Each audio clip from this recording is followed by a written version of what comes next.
the way I describe it for myself is this is a story of the best thing that ever happened to this guy was his plane blowing up and him being stuck on an island for a really long time.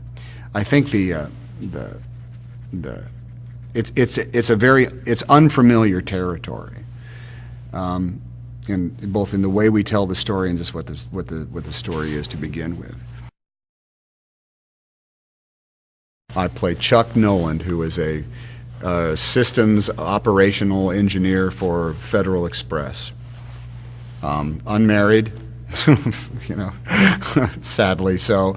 One of these. I think he's a guy who finds himself, in his late 30s, early 40s, suddenly realizing, like, I'm not just working anymore, whether I like it or not. This is my career. This is. I can't just say, I can't just think this is a temporary thing any longer. This is what I do for a living. And so, about 3 or 4 years ago, he decided to like it. The idea of both being drastically changed and at the same time being back at the same place where you started, I think is unique to what we were trying to do here. For Chuck to have been really distinct. I mean, he is the same guy at the beginning of the movie as he is at the end of the movie. He's not. It's not like he's gone off and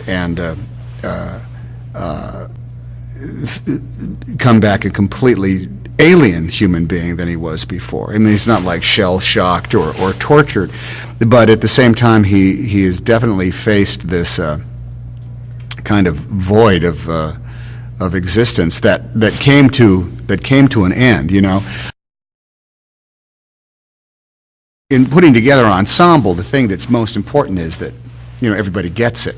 That everybody gets what their job is and how important their role is into the great piece. And because Helen did, it was like instantaneous. It was kind of like, what, you mean we can get Helen? You mean Helen will do this? Sort of astounded. And I never quite dreamed that we would get somebody. I mean, look, there's a lot of things business-wise here. Stature. She's won an Academy Award. She's Helen Hunt, for crying out loud.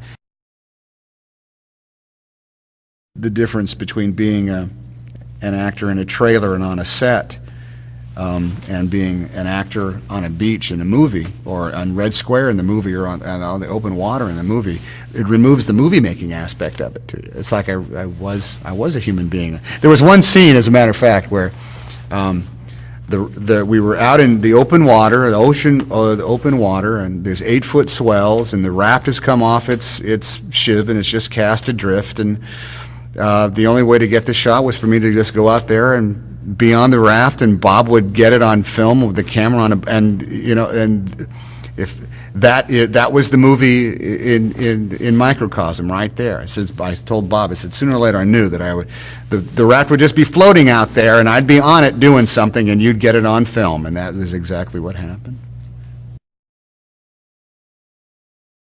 I think Chuck looks at Kelly and can't believe his good fortune that at this age, when he was just about probably to give up on the idea of having a truly rewarding and good relationship with a woman, here comes this great dame that likes him, that just that he clicks with, that he feels truly does complete him. We're all searching for that person who makes us feel completely at ease, where we feel total acceptance no matter how sloven we are, no matter how good we are, no matter how bad we are. And Chuck has found this in Kelly. I can only go to the same place that I always, hope to be taken to when I go to the movies, and that is to some place new. You want to see, I think that the audience is always yearning for something that they've never seen before. It's always in the confines of a movie, so that's always comfortable because they paid to come in and sit down and watch the movie. But it has to be a number of things. It has to be, first of all, it has to be real. So it has to make, I think, a logical kind of sense.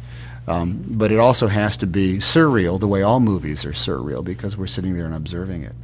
And for Chuck to have gone through all of this stuff and to end up where he is by the time he's at the end of the movie, it all has to make so much sense, I think, that the audience can recognize, well, that could happen to me, and I think I'd end up being in the same place.